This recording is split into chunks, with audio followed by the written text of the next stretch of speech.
p.m. and we are starting the joint meeting with the county commissioners and the city council. My name is Barbara Noseworthy. You can pull up another chair right there. You can pull up another one. My name is Barbara Noseworthy and I'm the mayor. And we will start by having a roll call, please. I'll start with the mayor pro tem.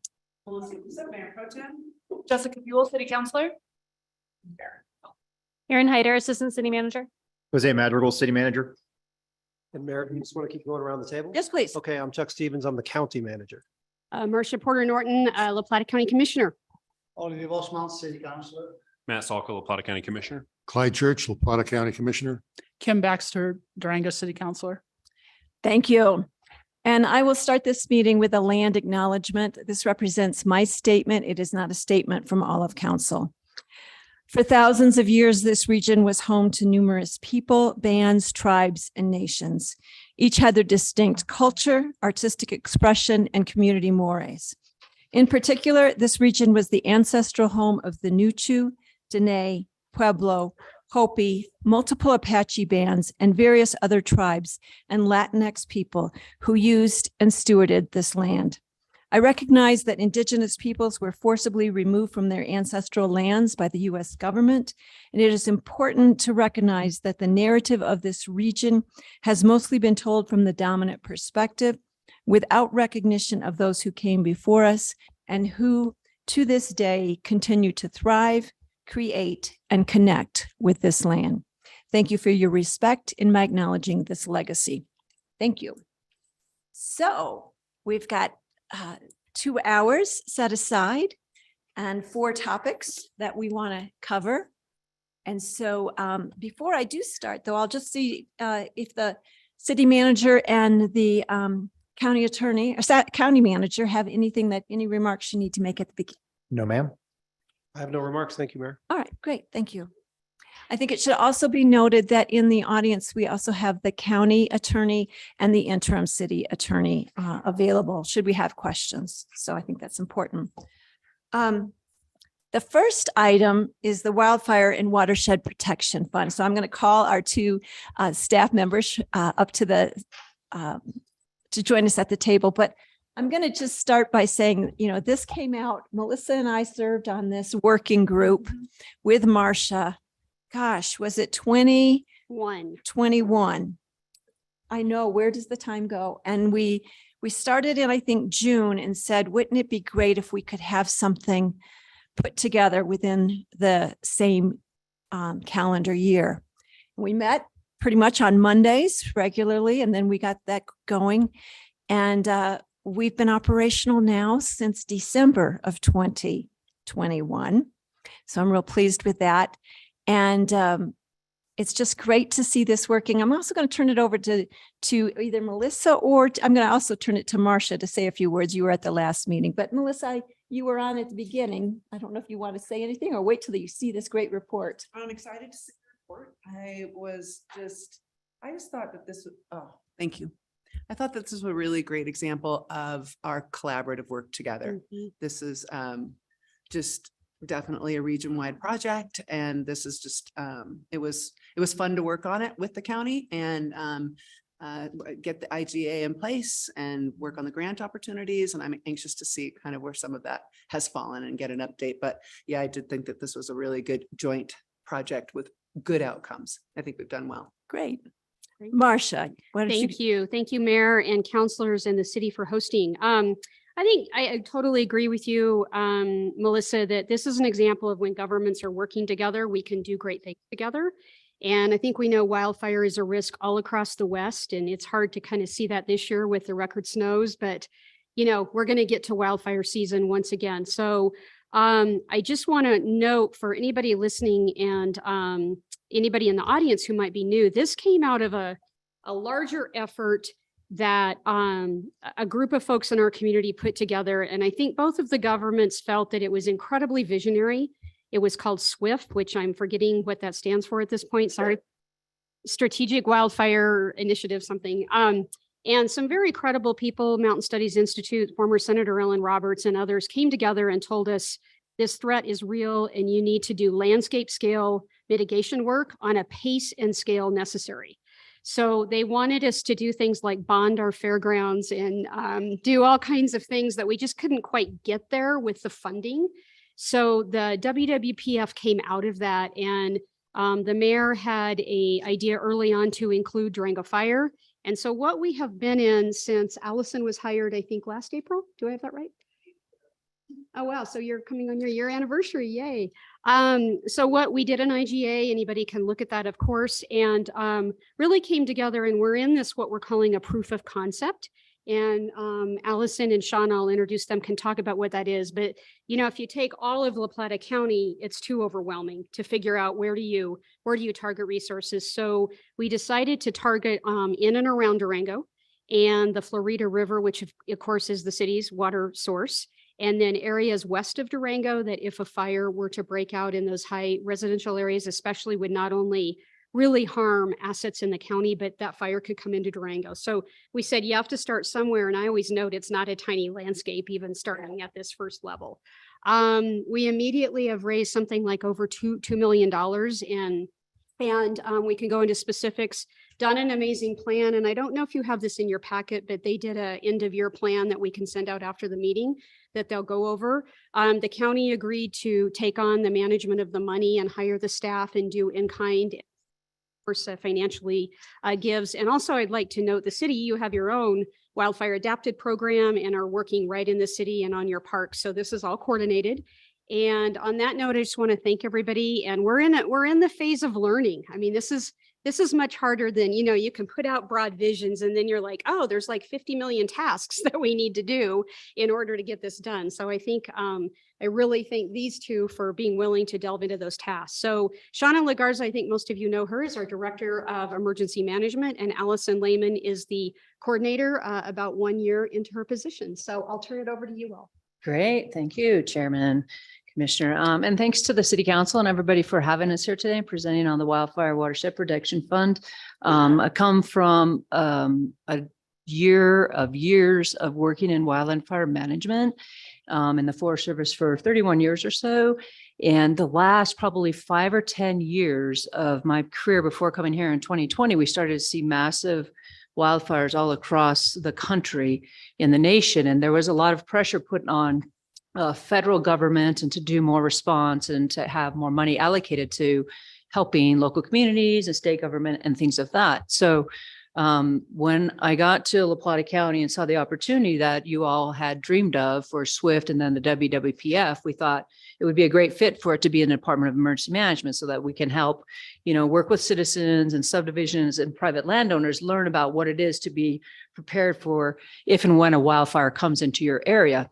And one of the most important things we talked about or thought about was the drinking water in La Plata County. In my last job, it was drinking water nationwide. But then when you come back to a local government and have more of a local focus, you think about your drinking water that you're having and how are you going to protect that? Where do we get our drinking water from? Where does it come from our reservoir that we have just north of Lemon? And so as we looked at those, that topic or that theme, and then we looked at the different lands that we had been working on with federal lands, state lands, BLM lands, and some lands that were done in the city, and then private homes that were built in the watersheds that affect the water coming down into your area. So we started to think about what were the top 9 areas that we could work on and look at those areas to do something for mitigating if a fire were to happen in your area. As we started to do that with a WWPF and to have your landscape scale projects are very challenging to do, even at the federal government, but even more at local and city government levels, because we are the first folks right there with the homeowners to work with, you know, them and teach them and allow them to have opportunities to put in for the grants. Very challenging to do that. Allison will get into that a little bit more when she talks, but before that, it becomes challenging for people to understand, like, why is it important? Why is this work important to do when there's so many other things that are out there? So try to think about right now, if some of the pictures that you've seen on the TV or news stations of all those other towns that have been destroyed, you know, Southern California, Gatlinburg, the Marshall Fire, the Paradise Fire, the Camp Fire, those different areas I toured in my last couple jobs before coming here. And there was no school, no Home Depot, no gas station, no local government jobs, people's homes, things were lost, no drinking water, nowhere to go, no people, and massive cleanup of what are you going to do with all that damage in where that fire happened. La Plata County has areas that we've identified in the WWPF to be prioritized to work on those lands. So if and when a fire does happen, we have a better chance to putting it out in those lands, right? So that's part of a bigger strategy because we can't do it alone. cross boundaries work and landscape level ties into what's called a cohesive strategy, which is a national strategy all across America that everybody buys into at federal, state, county, city, tribal, non-for-profit, private, fire protection district levels of a document that is all about having fire adapted communities. So if you get a fire that starts off your 240 corridor and some cigarette goes out the window, that landscape that's mitigated around Edgemont or up that corridor has less fuel loading that we can have our fire response team get in there and put it out quickly. Fire adapted communities, right? It also talks about having resilient landscapes. The resilient landscapes is part of your watershed. It's your drinking water. It's the drinking water that we have right here. If we mitigate the landscapes to have less fuel that's on there, then your fire is not going to burn as hard as it had, in the past. The last one was the efficient and effective response for wildland firefighters, and that goes into your roads. Right? That's going to be part of some stuff that Allison talks about. So having an efficient and effective response means not only the firefighters going into the fire, but the people leaving. Some of the fires that I just named in the past, some people died in their cars or in their driveways because they couldn't get out. Their roads were too narrow and they got congested and they didn't have effective emergency evacuation plans. And that's a whole nother topic in there, but we can go in and we can work on those roads. We can look at where we have a lot of one way in, one way out subdivisions in this county. And we can get together and work on a longer term strategic plan about where we do some type of mitigation work to have roads connecting on that. So there's what we've really tried to do from the original work that you all thought of here in this table is take that into the Wildfire and Watershed Protection Fund, but connect it to a larger program as a cohesive strategy that's all across the country, and then work individually one-on-one with homeowners. And that's what Allison's going to talk about a little bit, some that she does and some of the grant opportunities that we had and some of the challenges. We're only on year one. It'd take us about 10 years to keep going through this process, but very grateful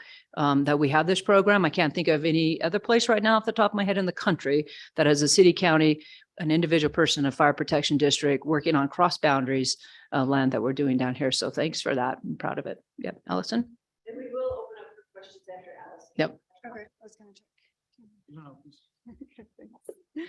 All right. Hi, everyone. Thank you for having us. My name is Allison Lehman. You received kind of a little bit of an introduction so far. And I think that the main emphasis you've heard so far is I've been in this role for a year. So when you put it in that perspective, we've hit the ground running. There's a lot of great things I'd like to report today, but really we're just starting to accelerate. We're just getting into that point where things are getting off the ground, and the changes that we're all looking to see, kind of those impacts that Shauna was mentioning, are starting to happen. So that's the exciting thing. Our kind of main component with everything that we're doing is education. And that is businesses, that is our residents, that is homeowners, and that's all of us here. So a lot of what Shauna was explaining, I think, is not necessarily common knowledge. People know wildfires can happen, but they don't realize we live with wildfires. We have this amazing location where the forests meet the desert, and we have very dry soils, we have dry climates, and centuries before us, long before we were here, wildfire was part of this landscape.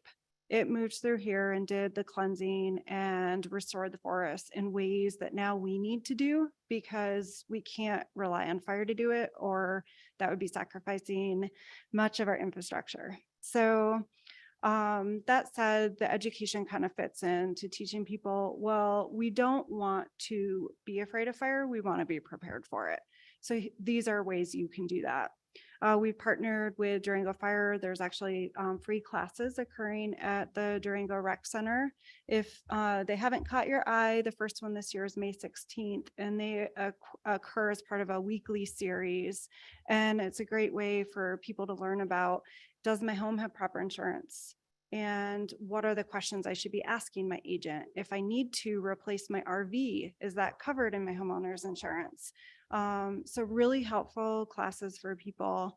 We're doing a lot of social media, and we have started some website pages on grants to help teach people ways they can decrease their risk, what they can do as private landowners. And then grants are kind of the big thing today to talk about. First step in all the grants with funding for private landowners is, again, education.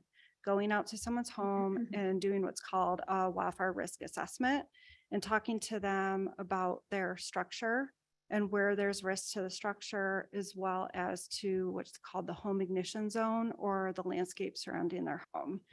And this is a really critical thing. Many of our homes in the county are surrounded by public lands, and whether that be city, county, or state and federal. And so before we can say, you know, here's the best advice to you, oh, your home ignition zone also includes acreage over in Mountain Park. We're also having this discussions with our with all these landowners. So part of WWPF is holding collaborative meetings, finding out where other people are working, how we can share resources, how we can share funding, and trying to maximize on those opportunities. So in fact, tomorrow evening, we're having the first public meeting over at the County Administration Building on East 2nd to tell people about these projects occurring. We've invited Colorado State Forest Service and United States Forest Service and the Bureau of Land Management and all those land managers that we don't necessarily know day to day where projects are going on and how that impacts you. So that's also fitting into the picture. So just to get back to the grants, the work of kind of establishing where we wanted to prioritize WWPF was done before I started in my position. However, I did go out and reach out to those collaborating land managers to see how we could work in conjunction with them, and then tried to overlap some grants so that we could cover the entire Florida from City of Durango up to Lemon. So the Lemon Reservoir is ultimately where the City of Durango's water source starts. And so we do have about 900 acres identified for wildfire mitigation from Lemon down to the city, and focus on, in addition to working with private lands, we have financial awards available for HOAs to complete mitigation on their HOA common owned lands, because often that's not part of the picture. So rather than everyone doing work on their home, but then the commonly owned land surrounding it not being mitigated, we are hitting that hard through some of this grant funding and setting it up so it's easier to maintain those acres in the future. The grant funding that's available for private landowners is set up as a match. And I say match, that kind of gives you the idea that they're going to contribute something. All the funding is set up as a reimbursement. So homeowners will pay a private contractor to complete wildfire mitigation that was identified in that assessment I referenced. And then once they've passed a final inspection, then they can receive up to 50% reimbursement. And they know what that amount is before they commit to paying their contractor. So there's not kind of a question mark on being able to expect that money back in their bank account. So that's kind of the overarching way that the grant will work. And then kind of starting these conversations, we have a lot of plans in this next year to look at what is our 10-year strategy. So where do we want to work between starting this work in the Florida watershed, and then what do we want to tackle next in the next 10 years?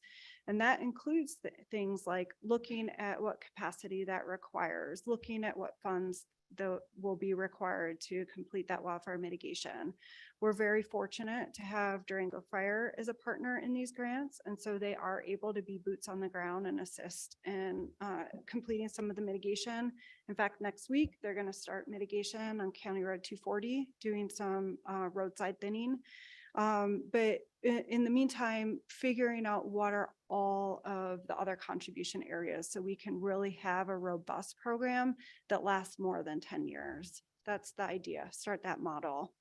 I do want to point out, we also are influencing local business and the local economy because we are looking at the wildfire mitigation contractor businesses getting a lot more opportunities through the wildfire mitigation work that private landowners are doing. And we're seeing some companies that we're all familiar with start to utilize the woody biomass that comes from this mitigation work. So you are probably familiar with hearing about compost, but that's just one of the ideas that is coming out of what we can do with all this material that's coming off of our landscapes, out of our backyards. So pretty exciting to see that impact too. And I'm sure that's just one area where I think our local economy is going to benefit from the work that we're doing. Questions of Shauna or Allison? I'll ask you. Thank you for what you do and how you address everything. I think it's great and it's super important, because any wildfire will cost so much more than preventing it in the first place. I had a little question on Durango Trails. Have you spoken to, just let me check the name, let me say it correct. Mary Monroe Brown, because she mentioned a while ago to City Council, and I think it was also the county, on a trail system around the city that would also be beneficial for firefighting access. And I'm not sure if that's something that you would be driving or they would be driving or who would be driving it, but I think it would be a very great opportunity to increase not only the recreational part, but do preventive access aspects of it. Are you familiar with it or is it first time? I am very familiar with Mary. The county through WWPF started no acronym here, it's just called META, but started a group to start getting all of the different partners together to talk about ideas, and kind of it fed into the community wildfire protection plan, which is something that the county is just about to make the decision to go ahead and revise. So those conversations are all part of our consideration for that 10-year strategy. There isn't a decision on it yet, but that technique is a great way to utilize existing infrastructure as well to help and Manage manage the a fire. infrastructure in a way that it serves all the purposes. I think it's great. Yeah. Yeah, thanks. I would add that Amy Schwartzbach, who is our city employee, handles the city's component within the city and we work to have that all be integrated. So anything that would be on city property goes through the city system. And that's Amy. And she also serves on the board of the Wildfire and Watershed Protection Fund. We just didn't bring everyone here. So I think also, did you have more questions? No, that's it. Thank you. Could you share a little bit about the fire districts and how, starting with the Durango Fire District and what the other fire districts have been doing, not necessarily joining in, but at least some of the, how we may have encouraged other actions? Absolutely. I'm happy to address that. So last year we had the SWIFT crew, which is an inmate crew that works for Colorado Department of Corrections. They came down to Fort Lewis Mesa Protection District to our rural side and started to widen the roads in the Vista de Oro subdivision. And it looks beautiful. We just toured it last week out there, and they are widening the roads like I talked about earlier, so we can have more efficient and effective response of fire engines coming in, cars going out. On that area. So we started in that district too, even though that's not right on part of WWPF, but it is in La Plata County, and we care about that out there. And that's important, test their fire stations, their fire hydrants, where's the water, where do they have their tanks? So they're in on that. Upper Pine Fire Protection District has been coming to the table and talking to us for the meta meeting. Where do they have some lands that need to be there, in the Forest Lakes area, adjacent to the BLM lands? How do we prioritize the different grants that come in? We have a system in the county where we how we apply for grants. So as soon as we know what kind of grants are out there, we can get them on our timeline for putting in for those grants. There could be opportunity in the future for other fire protection districts to join in to the WWPF, right? For sure. You know, Los Pinos, they're helping out right now. They're going to help stage the next SWIFT inmate crew come in at one of their stations so they can do some work on the different roads that we've identified in there. So they're helping out in different parts of the WWPF. They haven't signed on to the IGA yet, but the WWPF can grow and will need to grow and become something that's sustainable, like Allison mentioned, for the future, the people that live in our community. Not just in Durango, but we know we need to protect the drinking water in Durango too. But we know that we have homes that need to be, looked at, assessed in different parts of the country. I talked about, wildfires that burn out in the southwest part of our country, burn fast. Wind-blown pinyon juniper fires with cheatgrass. And you know what? We're going to get a lot of grass growing this year because we've had a fantastic winter. And soon or later, it's going to warm up, and the grass is going to grow and it's going to dry out. So getting all those different fire protection folks and districts to help participate and play as we move forward, I think is important.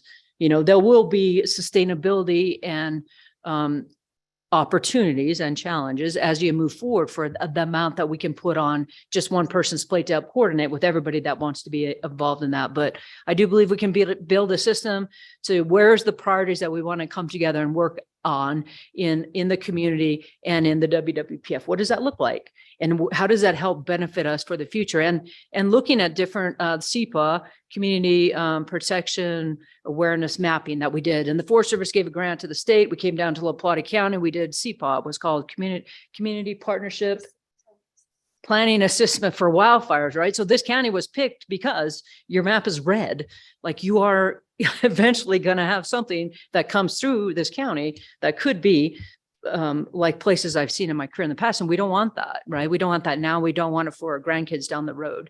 So, bringing more people coming into the program, building it, having a plan, strategizing for that, and giving back to the community. Like Allison said, there's opportunity for contracting for biomass. What do you do with all the biomass that comes out? It's a challenge across the nation for timber. Where do you put timber? There's not a lot of logging mills left in the United States of America anymore. What are the other types of biomass that you can use? Cross-laminated timber and different ways of, green fuel initiatives. So go ahead. Thanks. I really appreciate that update. I recall when we were starting it, we were saying with Hal, like, we start this locally and do the proof of concept, and then hopefully other adjoining fire district might join. And for us as a city, it's important. Those fires, they move. I mean, and you had mentioned so many examples of fires in other communities, but we lived with the 416. So that was enough for us. That was close enough. The couple questions I had, I really will just generally, really more about funding. I appreciated you saying right now you're working with $2 million in grant funding for this year. Could you guys remind me what, as a city and county, we allocated for 2023 for the wild? Total. Okay, and are we sharing that? Are we doing that each? We do. It goes every year. It's about 37,000. I think the city paid us 37,000 last year. We send a bill and they help pay for that. And then we pick up the rest on the county. So and we're then doing obviously a massive portion of this through grant funding.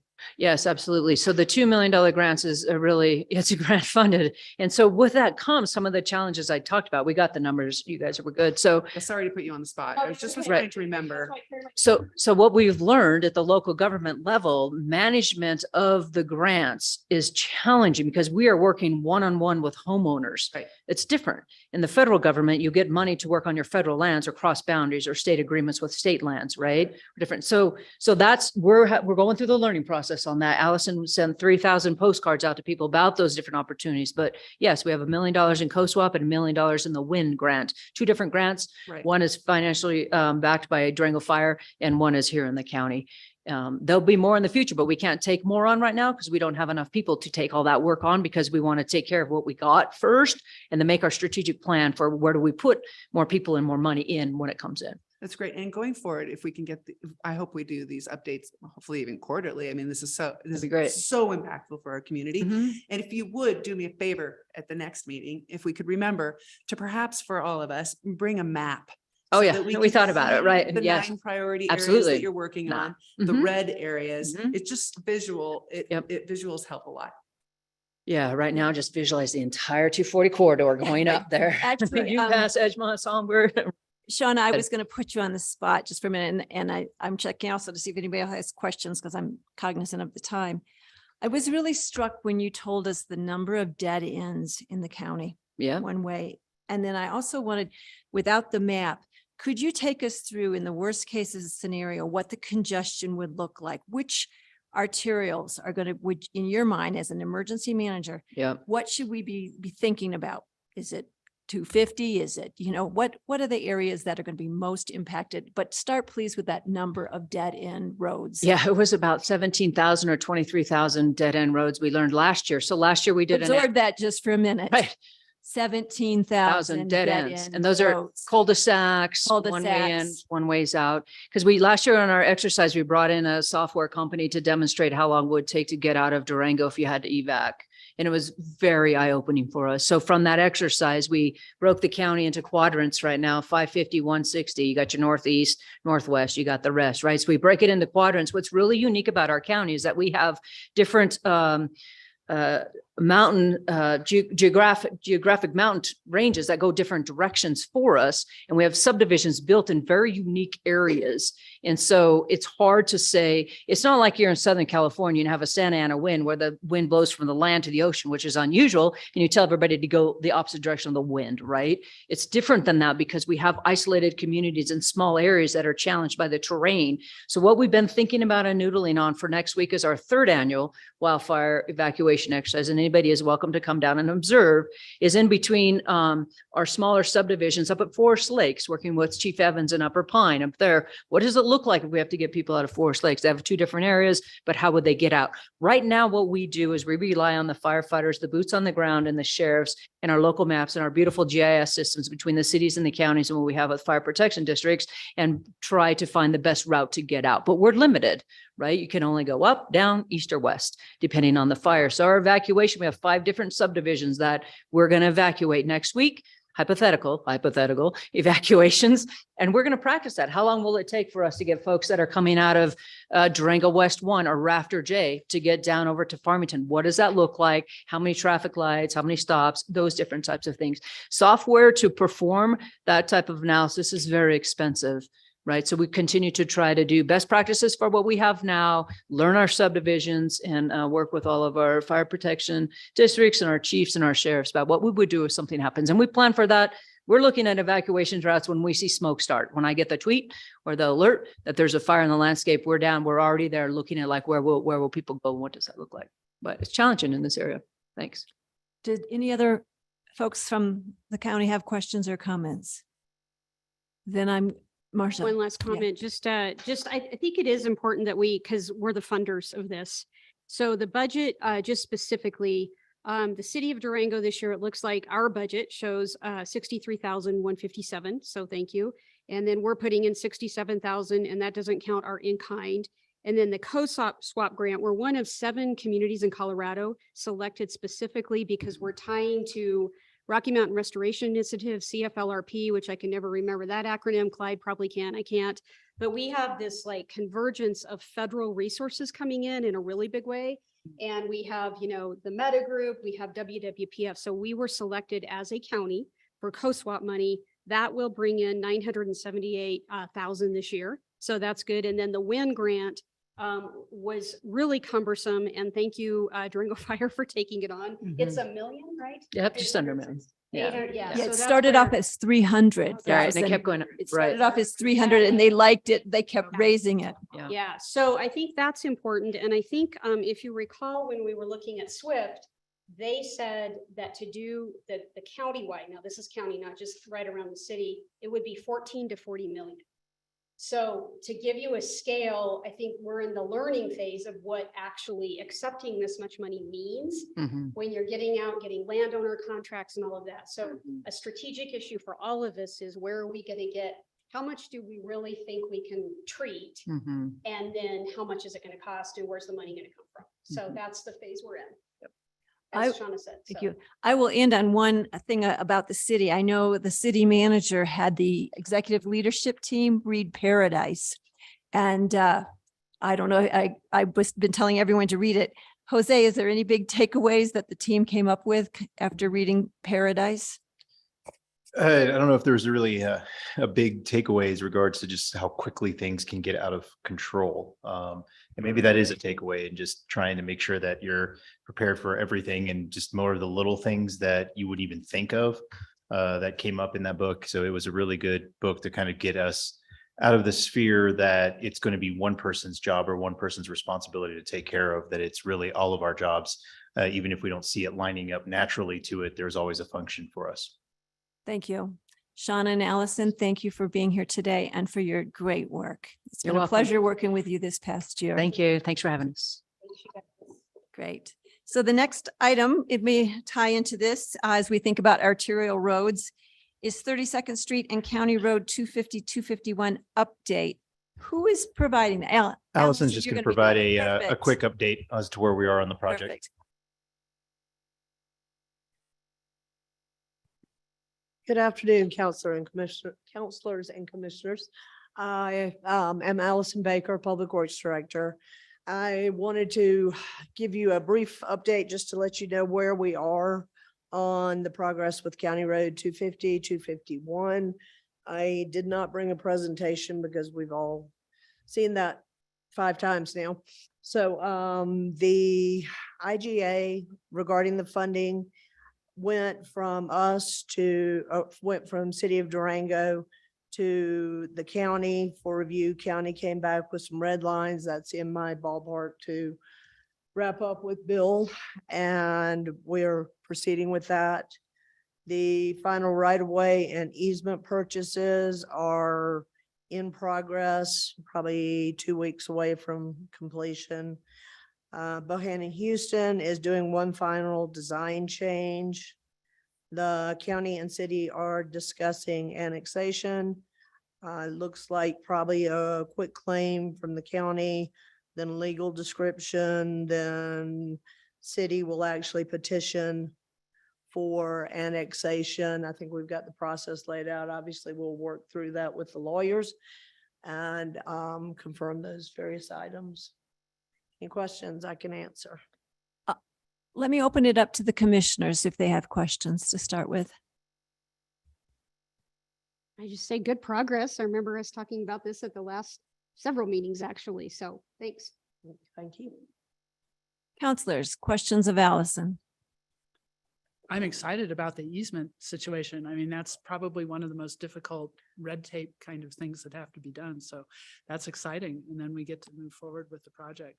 It's been looked forward to for many, many years by the people who use that area, both on bicycles and walking and in their cars. And I think this is wonderful. I'm so glad that we were able as the city and the county to get together and make it happen. And thank you for implementing it for us. Absolutely. Thanks for the support. Allison, I listened to some of your presentations to the advisory boards, the multimodal one in particular. Can you talk about the Fire Protection District and their involvement in working on the design and their satisfaction with it? We don't have Hal, so I know you'd be speaking for him, but you talked about needing to balance, multiple priorities, pedestrians, bike safety, but also safety for our community during an evacuation, or also during for ambulances. Could you talk a little bit about that and what went into that with the current design? I think the scope of work always includes looking at multiple different entities that will be using the roadway. Obviously, we are a multimodal community, and that really at an engineering level comes down to focus on safety, access, emergency vehicles, and being able to provide those alternatives. One appealing alternative is a roundabout. And at this stage in the design, it was a challenge to create the roundabout availability that we would need to support fire trucks in particular, that the radius of the land involved would have exceeded what we're able to purchase at this point, which we have options for the future, which include land purchases and signalization, roundabouts. Those will continue. We work closely with the multimodal group on the design so that it ties in well with the 32nd Street extension work that is being done through Department of Transportation multimodal and coordinating those matters. Providing pedestrian access is a huge concern. I think everybody's aware that that has been an issue in that area. And when we look at providing sidewalk and trails in those areas for access, that we're really focused on providing different modalities of transportation that really support the whole community and not just one segment. Any other questions for Allison? I'm sorry, I just had to run out Yeah. quickly. And so just to confirm, this project is scheduled to start this year, correct? Yes, it is. We'd like to go to bid within a month. Within a month. Yes. And how long do you anticipate that the project will take? We anticipate that all things going well, that we would be up through the first lift of asphalt at the end of the construction season this year, that the first 2.5 inches of asphalt would be placed, and that we would shut down for the winter, come back in the spring, Okay. and at that point install the second lift of asphalt, which doing that with spring conditions rather than scrambling around with winter weather tends to produce better quality results. And at that point, they could complete landscaping and the additional details that need to be wrapped up in the springtime. So potentially full completion by summer of 2024. Yes. Wonderful. And can you remind me one more time how wide the sidewalk will be? It's one side, right? Oh dear, yes. Is it I 10? should have brought my presentation after all. I believe it's a 10-foot. 10 foot. Yes, no, trail width. Great. Thank you. And Yeah. bike. Yes, So bike excellent. lane as well. Desperately needed. Thank you so much. Thank you. Allison, thank you. Thank you for coming to us once again. And I think as a city and county coming together, that we should be really pleased that this has come together, right? I mean, it's been a long time coming. So I'm really pleased to be talking about two partnerships that we're seeing bear fruit. So it's been very good. And let's look at the next partnership, which is the library district formation. Luke, come on up.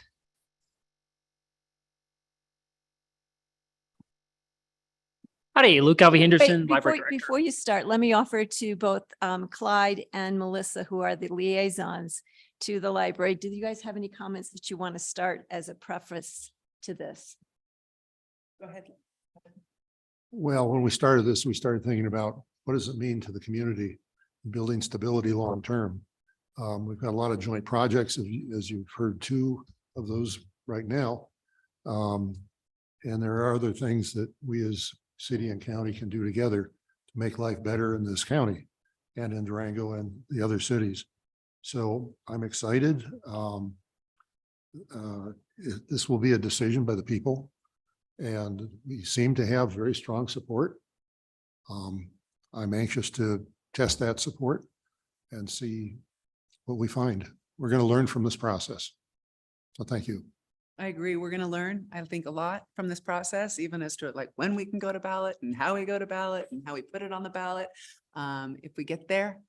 So it's been an interesting process so far. I agree.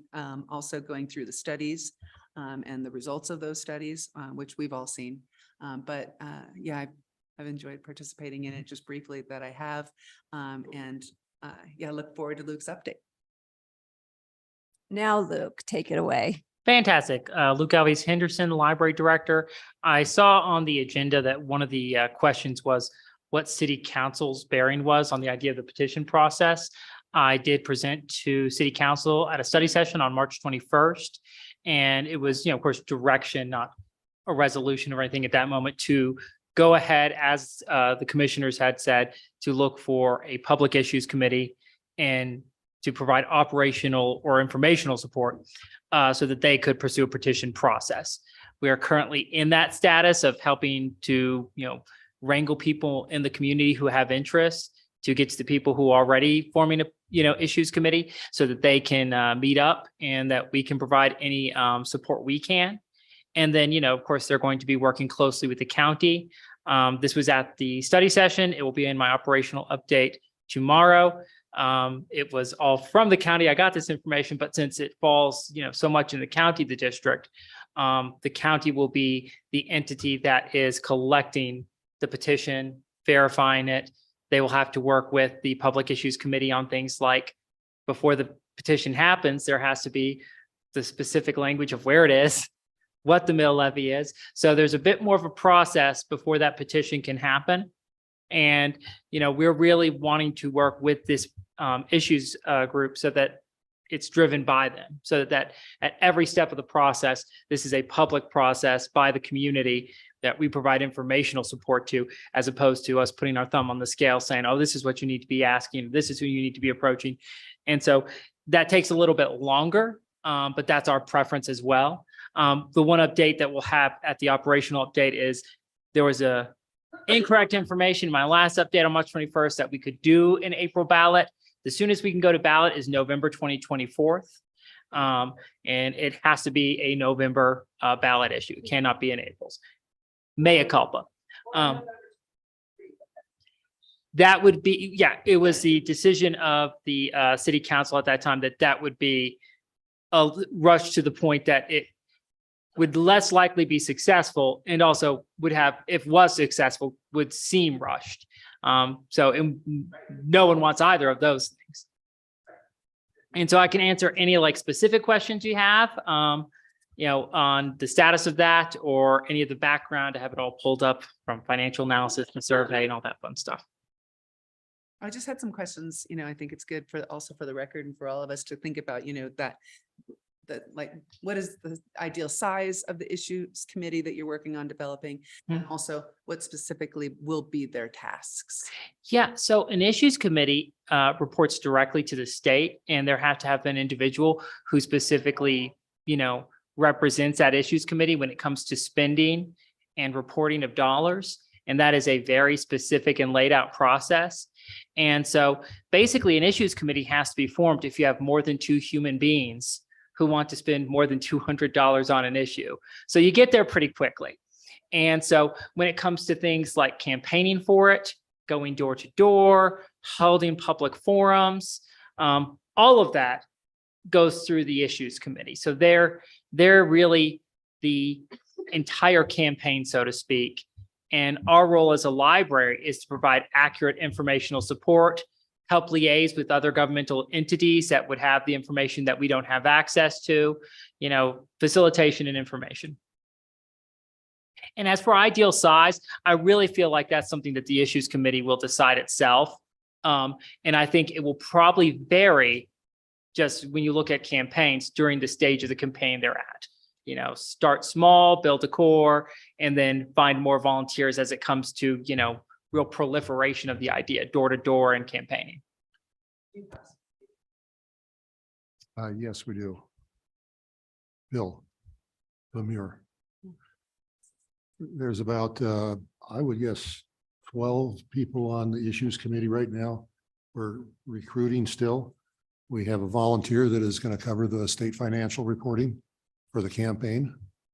Somebody that's done it before, and that's always helpful. So the other thing they'll do, I believe, will be probably drafting the resolution, collecting the signatures on the ballot, or on the forms. And then this is premature, but once that's done, then the issues committee would make a recommendation one way or the other, whether they're going to ask the county and city to do a joint resolution or go directly from petition to ballot. It's premature to say what their recommendation is going to be.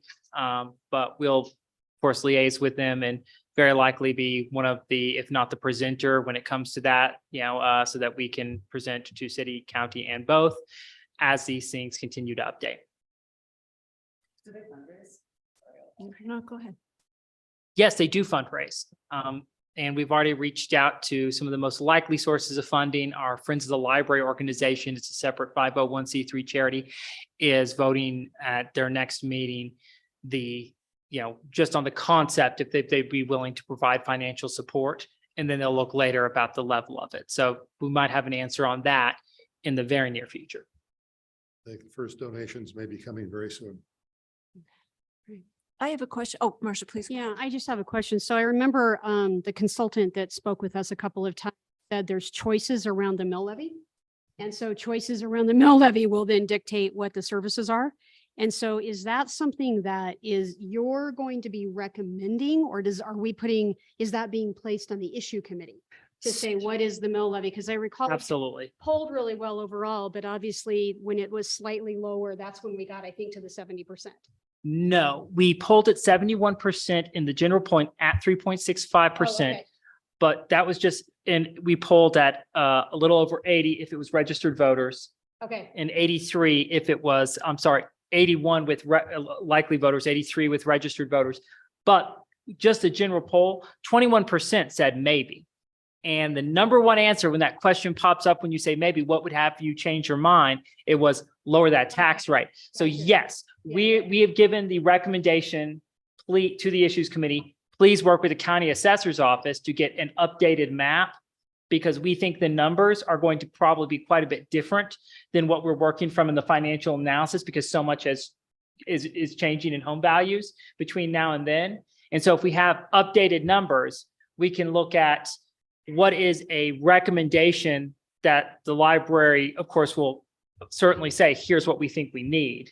And we will provide that in as much budgetary analysis and reasoning as is, asked for. And then we'll have a bunch more that, they don't have to take if they don't want, because we want it to be very transparent why we're asking for this increase. If you look at the financial analysis at 3.65%, that first year would be a little over $5 million. And the reason, of course, is, well, you're not just covering operating costs anymore. You're saving for the future because you're no longer a municipality. And so and of course, the increase in overhead and other things. And we'll want to make that very, very clear in the messaging so that there's no question whatsoever in public or private about why it's that rate. So am I hearing you correctly, Luke, that you will be, obviously as staff, you can't advocate for a particular mill levy, Correct. but you'll be bringing information forth to the issues committee, like a set of choices, like if you got this mill levy, here's what you get. If you reduce it to this, those kind of Yes. choices and trade-offs type thing? Yes, and that's already in the financial analysis. And we're going to work so that as soon as we get updated numbers to look at, okay, well, if these numbers are new, we could go at a lower mill levy so that we're not getting more at 3.65% than what we were asking for and putting an undue burden on the populace. Gotcha. Well- And then my other question would be, I think it's not for today, but we learned when we did the joint session with our attorney about how it goes on the ballot, that we can't, obviously the question voters are going to ask, we've talked about it very transparently here, is what do you do with the existing money? Exactly. So I think that's going to be on our agenda. We can't lock it in because it goes through the regular joint use sales tax. So we couldn't say as part of this, well, if you vote for this, you get X, Y, and Z. We can give an affirmation. And we have our county attorney here. I hope I'm saying this correctly, but we could give an affirmation, like our intention would be to fund this list of things, but you have to go back and change the 1990 joint use sales tax language if we were going to for sure lock it in. Do I have that right, Chuck? So just, I think it's important that we talk about this in a transparent way because it's already come up in the community of what are you going to do with 3.2 million? So good question, fair question. And I think it'll be on our bodies to say, how do we start weighing into that? And you do have some data on that because when you did the polling, you provided things like services, childcare, things like that. Yeah. Transportation. Housing was number one with a bullet, of course, followed immediately by childcare support. And I've already talked to the issues committee. That was one of their number one questions, and they'll have an official recommendation to both bodies.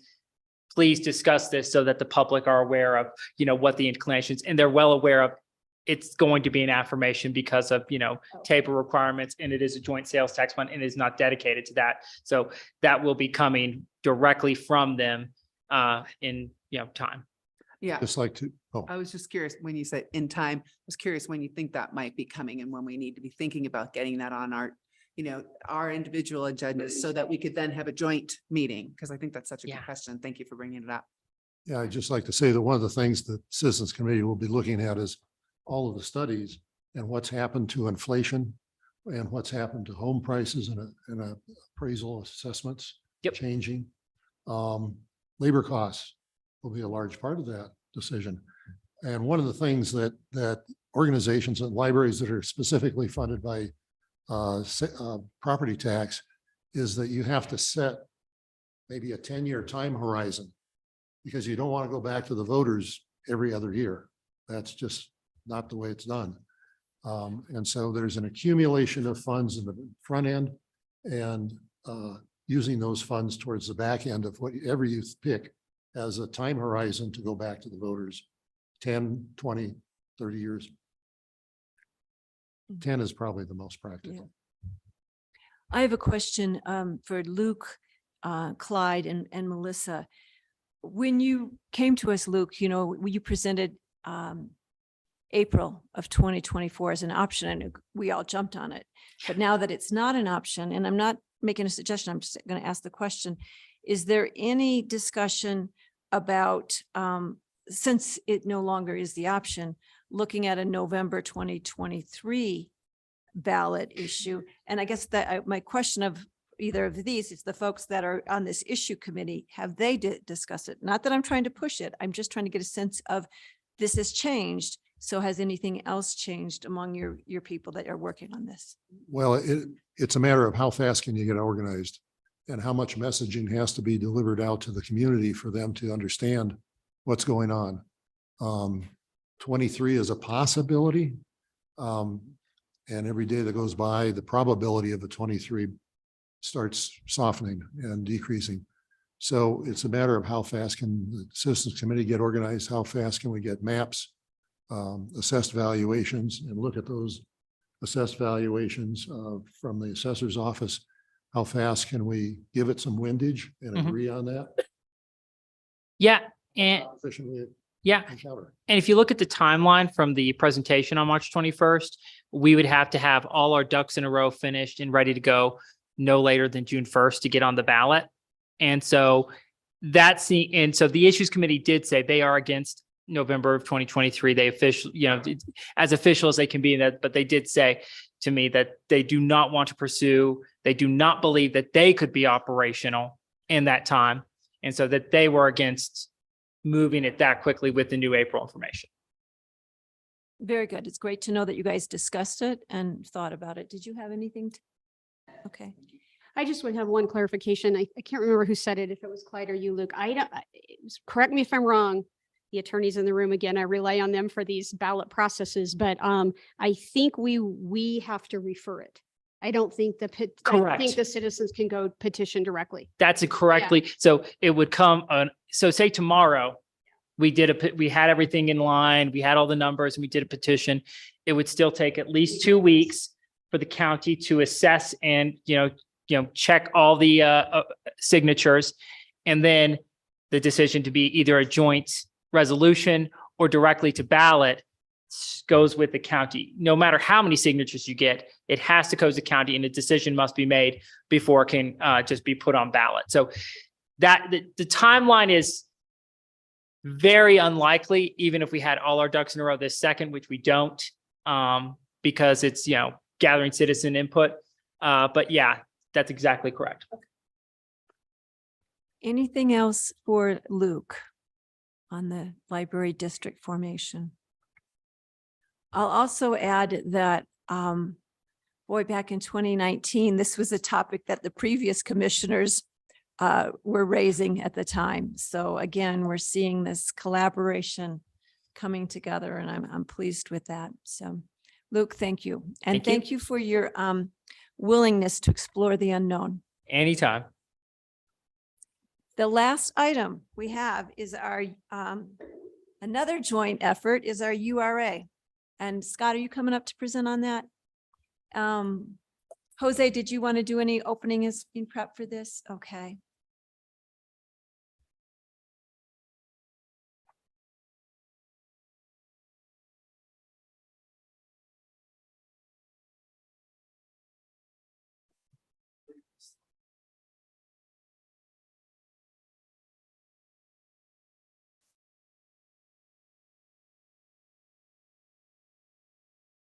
Good afternoon, counselors, commissioners. Scott Shine with the Community Development Department.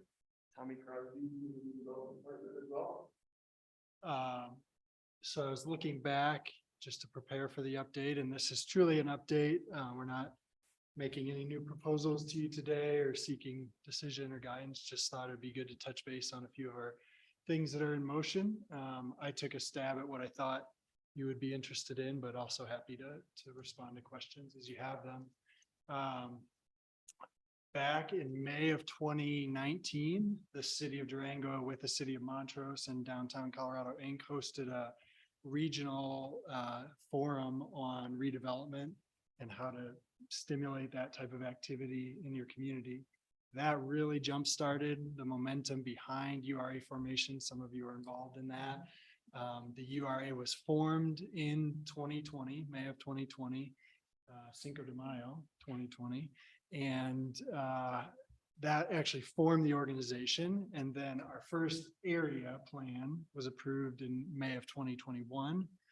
And then our second plan, which was a little more of a focused area with a specific project that we were working on, was formed, I think, in April of 2022. So we're coming up on 3 years, 3-year anniversary for the URA. We've really gotten off to a fast start. We've drawn a lot of interest from across the state about how we're using the URA tools to accomplish community goals. And Tommy will share some more about that in a little bit. But it's good to kind of stop and reflect on how quickly we've gotten to where we are. And really it was motivated by the community. That symposium that we hosted included bankers, developers, realtors, elected officials, Economic Development Alliance, the chamber, and everybody said, yes, this is a tool we need to guide development and not just be reacting to proposals that come in our door. I think it's appropriate before we jump in more to just acknowledge and say thank you to Mayor Noseworthy and Councilor Baxter. You really spearheaded the effort and provided a lot of support and vision for forming the URA. And it was a key component to providing a new vision for the Community Development Department as a whole and really focusing on solutions and partnerships and being proactive and visionary. So thank you very much for pushing us and providing us with the resources and support that we needed to get to where we are and to continue to work hard. So thank you as you think about your transition tomorrow night. I wanted to make sure you got recognition for your leadership there. So thank you. So these are the two areas that we have in place now.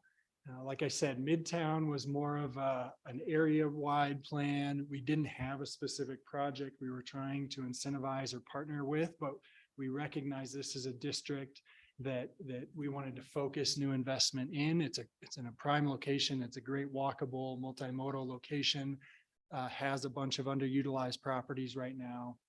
We have seen a bit of new investment there, no sort of landmark or major new project, but through kind of us saying this is where we want to focus investment. We have built a lot of relationships with property owners and gotten some new projects to take place there.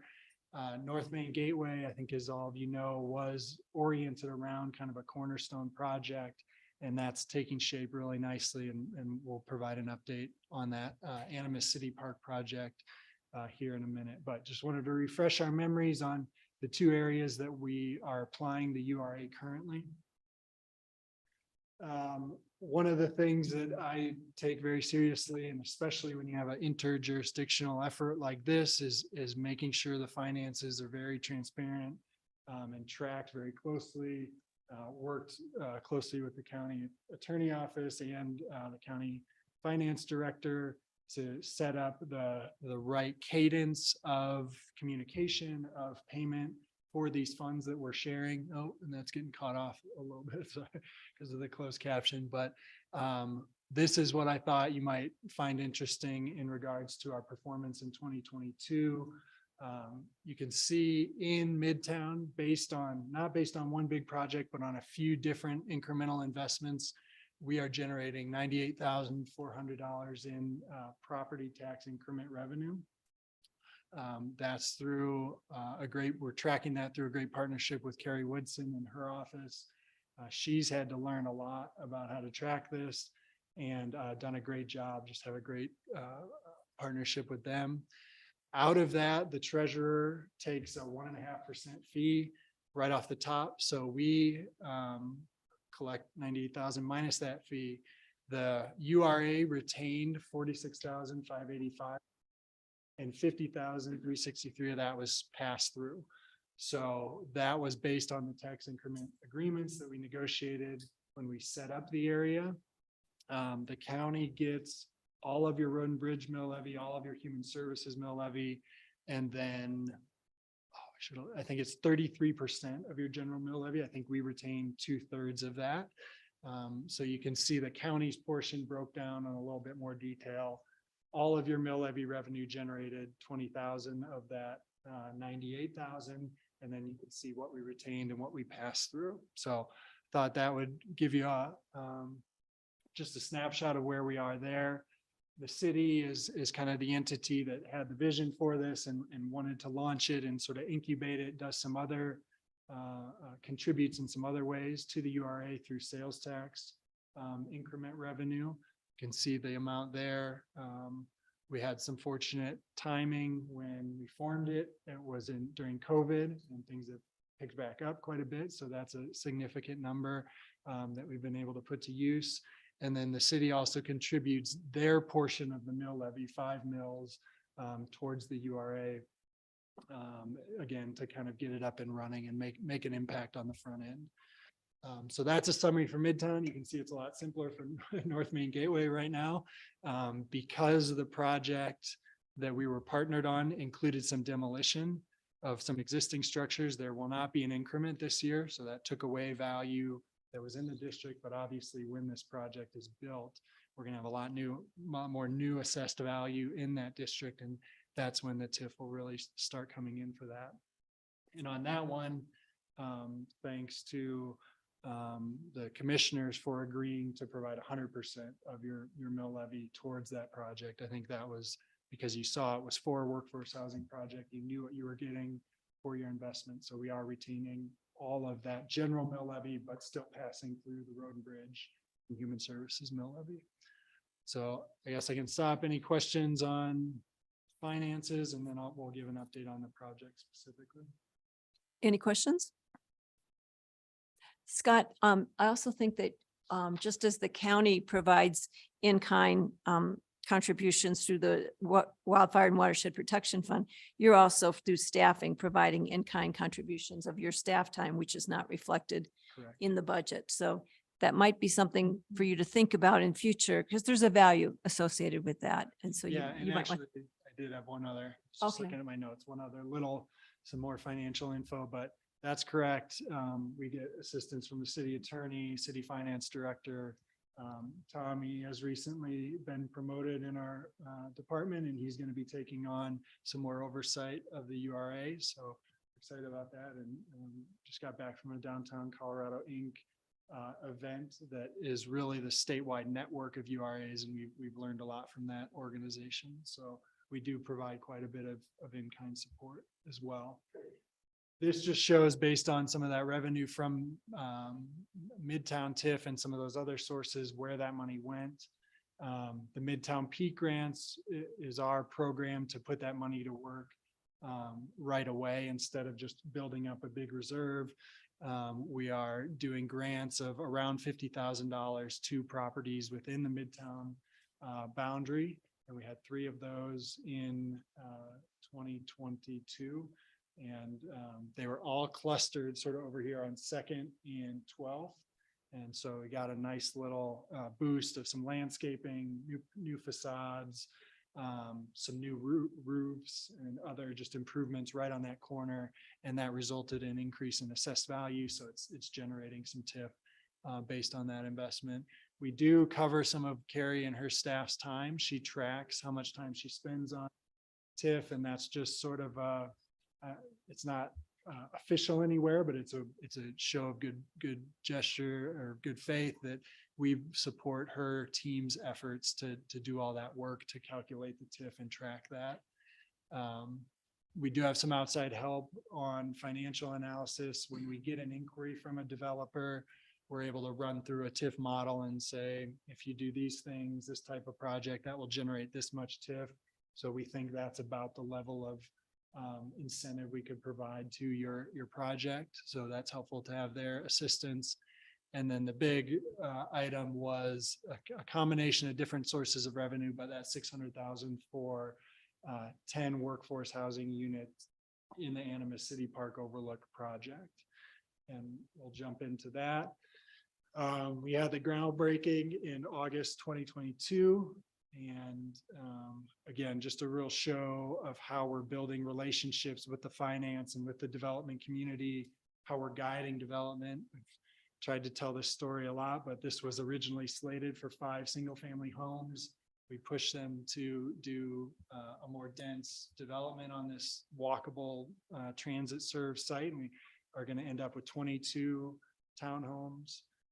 4 of those are income qualified and price reduced units. 6 of them are workforce housing units that have to go to a local resident and worker and be owner occupied. So really happy with how that's taking shape. The other thing that's nice about this is a local development firm and architect. This isn't some Denver firm or Texas firm coming in and getting local money for a project. It's a local firm that employs local people. And so really happy with how this all came together. I think it's a model that we can replicate on a bunch of different scales. So they have submitted a plat for their townhome units. That is all signed and ready to be recorded. At the same time, we're going to record the deed restrictions on those units, and then that makes them eligible to request reimbursement for expenses that they've incurred that qualifies. And then we have Homes Fund as a core partner on this. They have 4 families or 4 buyers lined up to go under contract once the units are created. So all of it's coming together. Interest rates really hurt us a lot. It made it a lot harder to find qualified buyers. So that's a good lesson learned, just how much that can affect purchasing power and monthly payments and things. But we have a great partnership with Homes Fund, and we have 4 that we don't have a lot of buffer. We're hoping none of those 4 fall off. We'll have to kind of figure that out if that happens, but we're just pressing ahead. And Tommy, do you want to share kind of where you just got back from? Yeah, so like Scott mentioned, last week I was at the Downtown Colorado Inc. Conference in Loveland, Colorado, and the Animas City Park Overlook project received an award for they have an annual governor's award for best project, and this took the cake for that award on Thursday night. It was a blast being able to talk to other communities about this project and the potential ripple effect, like Scott mentioned, of being able to point to a public-private partnership of this nature, that we were able to bring the developer to the table and shift away from what was not in line with local and regional goals for housing density, type of housing, et cetera. So this is really going to be a fantastic example to be able to share out regionally with other towns who are looking to facilitate similar developments like this, but also, like Scott mentioned, be able to use this as a tool, as kind of a new arrow in the quiver of being able to point to with local and regional developers of the types of partnerships that our community is willing to engage in to bring our community the type of housing stock that we do need most. So I'll send a pic of our little plaque award that we got, but yeah, a nice tip of the hat to this project, to say the least, and how it's being looked at, not just locally, but statewide as an example of how to use URAs to create workforce housing. So just a few things as far as for moving on from here. We do have 2 new board members because council serves on the board. So Dave Woodruff and Gilda Yazzie will be brought onto the board. We'll orient them before our May meeting.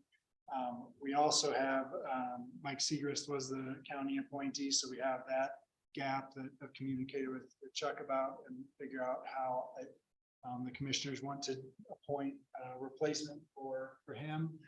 We do still have Carrie on the board, but that's the mayor's special appointee to get an odd number. The county does have a standing slot that needs to be appointed by the commissioners. So if we can do anything to help on that, let us know. Continue to deploy Midtown TIF revenues. We've increased the amount of funding we have in the PEAK grant pot, and we've done some proactive outreach to some bigger landowners to try and get them to use that money. Continue to monitor TIF and be in communication with our partners. Get through across the finish line with the Animas City Park overlook. We have some cool stories about the people who are going to go in those units and how they contributed to the community and their journey towards home ownership. So we really want to tell that and get that out to emphasize where those units are making an impact. Tommy and I do a lot of just following up on people interested in a property or a developer saying, how can we work together? So we continue to do that. And then as other potential areas come up, we look into that. We've committed to the county team to really engage them on the front end of that. So there's not surprises. There's a few out there that are starting to take shape and probably deserve some conversation in the near future. One involving some city property out Florida Road, and then La Posta is the other really substantial one that could have a URA component. So we'll continue to work together on that. And again, thanks for the support and happy to answer any questions. I'll open it up to the commissioners first. Any questions of Scott or Tommy? I don't have a question, but I have a comment. Please go ahead. As you move folks into the residences, I think there's some business addresses there also in that area. And there's loan money available from Region 9 Economic Development to help businesses relocate or move into the area. There's startup funds from the state. So there's a number of funding mechanisms. Small Business Development Center want to make sure when these structures are finished, these projects are populated, we get the right people in there and build strong businesses, a strong community. Sounds good. And just one note on that, we've been in talks with the developer on the corner of 32nd and Main. We half jokingly refer to it as the old Taco Bell looking building with that's been vacant for about a decade. And utilizing exactly some of what you mentioned, Region 9, they're looking at some of the statewide enterprise zone benefits that can come from redeveloping in that area. So thanks for the naming those specific resources. Yeah, and with an enterprise zone, if a business moves in, they qualify for donation tax credits. And those donors are given that tax credit. I see Matt had Oh, I'm his sorry. light Go- on and then we'll go to Marcia. Yeah, that's. Real quick comment, just great work on this URA on these two locations and congratulations to the DCI award.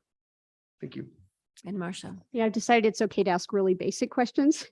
Is the funding retained from the tax dollars, what goes into the PEAK grant? Is that what the PEAK grant is?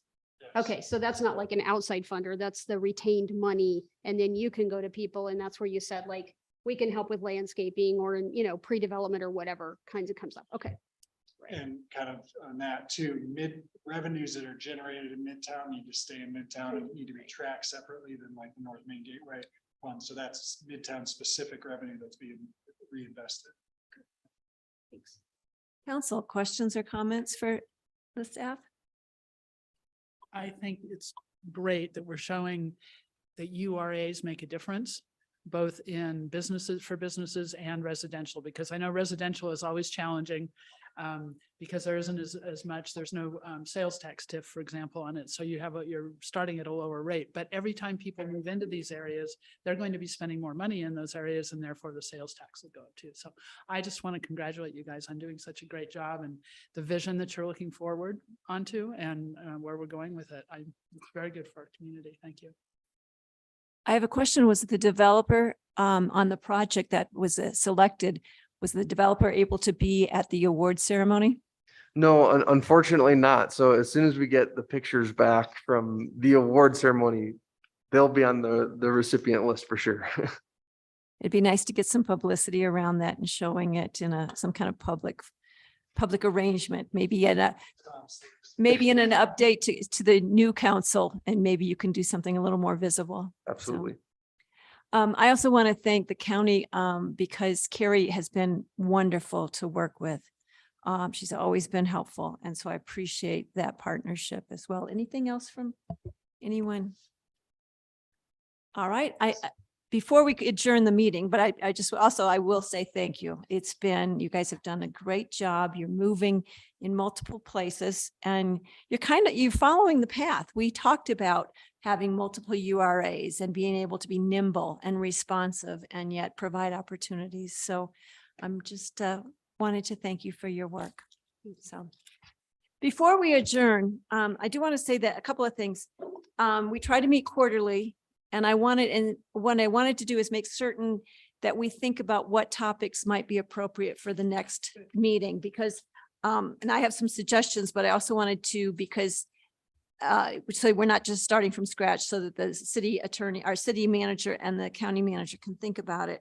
So I can throw out, housing obviously is always an update, but I also think water usage is probably something you guys might want to be thinking about with the next council and the commissioners and the availability, particularly around development, the nexus with housing, and then also on transportation. Some of the conversations we've had are around collaborating with the county on wider issues of transportation, certainly out to the airport and other things. So I'll throw that out there. You can take it or leave it, but does any other counselor or commissioner have topics for the next meeting? Yeah, it seems like there's some legislation moving through the State House right now on closed landfills that may pass by the time we meet again. It will or will not pass. So at least get a status report on that. And housing might be timely because before then we'll have our meeting with RHA and stuff. So that might be a good update. Yeah. And legislation as well. And Mayor, potentially broadband if we hear from yeah. TIA. Any other topics that the county manager and the city manager might want to put Well, out there? I think the county's been working with the senior center funding on that. Yep, And that would so be a good one. maybe an update on what's going on with that and maybe some ideas for vision for future plan that the joint sales tax could address and we could deal with that. That would be wonderful. And also, I don't know where this information comes from, but the childcare situation, like, I don't know how many childcare facilities we have, how many people need it, how many don't have access to it, because that will probably be a longer term conversation also under joint sales tax probably. So getting some data around that so that when you have your conversations, you know where you might be able to go with it. I think that's a very appropriate topic too, because that launches people that are taking care of, mom staying home or dad staying home, puts them back into the workforce and is good for our businesses. So I, just in summary, unless anybody else has something, I kind of throw out for potential topics: water, housing, and transportation, and the nexus around those landfills, broadbands, senior citizen center because of the facility needs, childcare, and then kind of in that larger vein, alternative uses for joint sales tax. I don't know if I missed anything, but I think that gives you guys something to work with 3 months from now, once the new council is seated. Let me just end by thanking the ability to work with my fellow counselors, but the relationship we've built with the county. I just think I'm very proud of that work, the work. We don't always agree. Right. I wouldn't expect that, but I think it's a respectful relationship. I think our two staff members have a wonderful professional working relationship. And so I'll open it up for anyone else that might want to echo, but I want to say thank you for working together these past few years. And I think today's meeting shows what we can accomplish when we do set our minds to working together. Any other comments? Mayor, I have one. So you kind of stole my thunder a little bit. I really want to say on behalf of the county, thanks to both of you. I know I don't know if you're into your 24 hours left in your position yet. I imagine you're probably looking at the clock. But, you both bring so much passion and intelligence. And, we've seen results on the Wildfire Protection Fund and the RHA. Councilwoman Baxter has been just instrumental in keeping at that table. I think for a long time, we wondered where it was going to go and was it going to go anywhere? And it's really gotten some great momentum. And you have so much passion and you've worked so hard. These jobs are not easy, and you really have given yourselves a lot to it. So the county wishes you the best. Absolutely. Thanks. Oh, my gosh.